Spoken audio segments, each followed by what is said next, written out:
পরীক্ষা করতে হইলে ভুল লেখা শুদ্ধ লেখা উভয়টার স্বাধীনতা দিতে হয়। ভুল লেখলে যদি পরীক্ষার্থীকে বাধা দেওয়া হয়, এটা পরীক্ষাটা হেনি, পরীক্ষাটা খারাপ। এই জন্য আল্লাহ দুনিয়াতে মানুষে হারাম কাজ করলেও সুযোগ দিয়ে রাখে, সবের কাজ করলেও সুযোগ দিয়ে রাখে। হে মুমিন মুসলমান পিতা মাতারা, তোমরাও জাহান্নাম থেকে বাঁচার কাজ করো। তোমাদের পরিবার পরিজন বিবি বাচ্চা ছেলে মেয়েকেও জাহান্নাম থেকে বাঁচার কাজ করাও। জাহান্নাম থেকে বাঁচার কাজ মুসলমান মা বাবাও করবে, এটা আল্লাহর নির্দেশ তাদের প্রতি। আর বিবি বাচ্চা ছেলে মেয়েকেও জাহান্নাম থেকে বাঁচার কাজ করাবে, এটা মা বাবার প্রতি আল্লাহর নির্দেশ। যারা পিতা মাতা হইছেন তাদের জন্য দুই ফরজ। এক ফরজ হইল নিজেও জাহান্নাম থেকে বাঁচার কাজ করো, আর এক ফরজ হইল ছেলে মেয়েকেও জাহান্নাম থেকে বাঁচার কাজ করাও। কিন্তু আমাদের সমাজের বেশিরভাগ মুসলমান মা বাবাকে দেখা যায় নিজেরাও নামাজ বন্দেগীর ধার ধারে না, ছেলে মেয়েকেও নামাজি বানায় না। এটা কি জাহান্নাম থেকে বাঁচার কাজ না জাহান্নামে যাওয়ার কাজ? বুদ্ধিমানের পরিচয় হইল না বুকামি? বুকামি। হাদিস শরীফে রাসূল করিম সাল্লাল্লাহু আলাইহি ওয়াসাল্লাম বলেন, আল কায়্যিসু মান দানা নাফসাহু ওয়া আমিলা লিমা বাদাল মাউত। বুদ্ধিমান সেই ব্যক্তি যে তার মনের কুপ্রবৃত্তি জাহান্নামে যাওয়ার মতো কাজ করতে যে মনে চায়, এই মনটাকে নিয়ন্ত্রণে রাখতে পারে। মনে চায় বলেই সুদ খায় না, মনে চায় বলেই ঘুষ খায় না, মনে চায় বলেই গান শুনে না, মনে চায় বলেই বাজনা শুনে না। কেন?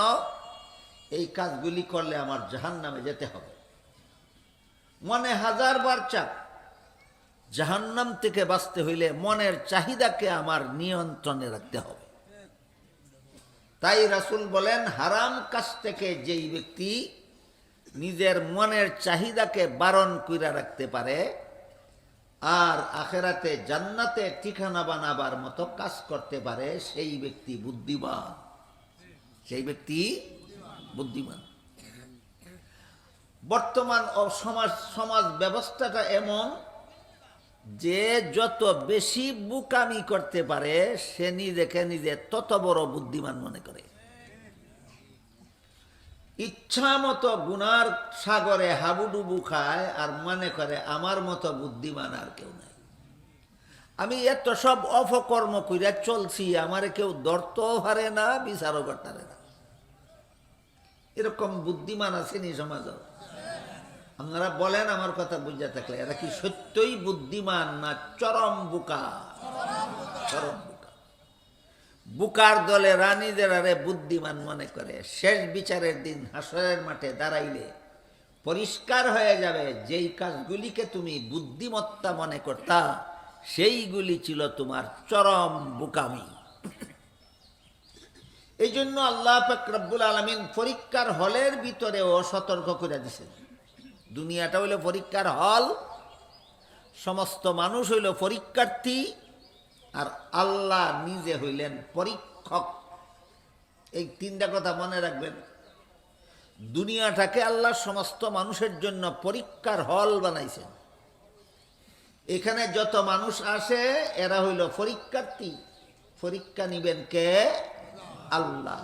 আল্লাহ বলেন লিয়াবলুয়াকুম, আল্লাহ তোমাদের পরীক্ষা করার জন্য। আল্লাহ নিজে হইলেন পরীক্ষক। আমার কথা বুঝে থাকলে বলেন, কোন পরীক্ষার্থী ছাত্র প্রশ্নের জবাব ভুল লেখলে যদি বাধা দেয় তাইলে এটা পরীক্ষা থাকবো? যে পরীক্ষা থাকবে না।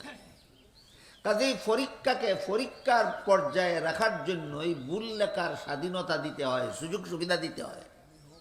একই কারণে দুনিয়াতে কোনো মানুষ যদি জাহান্নামে যাওয়ার মতো গুনার কাজ করে আল্লাহ সুযোগ দিয়ে রাখে, তখন যদি আল্লাহ সাথে সাথে গজব নাজিল করিয়া তারে গুনার কাছ থেকে বারণ করে লাইতো, তাহলে দুনিয়াতে ফাটাইবার কোনো অর্থই থাকতো না।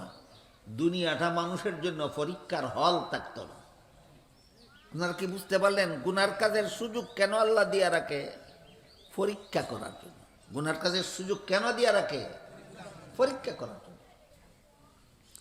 এই পরীক্ষায় পাস করা ফেল করার ব্যবস্থা বাতাইয়া দিয়া, ফলাফল বাতাইয়া দিয়া আল্লাহ বলেন, فَأَمَّا مَنْ طَغَى وَآثَرَ الْحَيَاةَ الدُّنْيَا فَإِنَّ الْجَحِيمَ هِيَ الْمَأْوَى وَأَمَّا مَنْ خَافَ مَقَامَ رَبِّهِ وَنَهَى النَّفْسَ عَنِ الْهَوَى فَإِنَّ الْجَنَّةَ هِيَ الْمَأْوَى। যারা আল্লাহর বিধানের বিরুদ্ধাচরণ করে, দুনিয়ার তুচ্ছ সুখ শান্তি আর বুক বিলাসকে আখেরাতের উপর প্রাধান্য দেয়, এরা আল্লাহর পরীক্ষায় ফেল, এদের ঠিকানা হবে জাহান্নাম।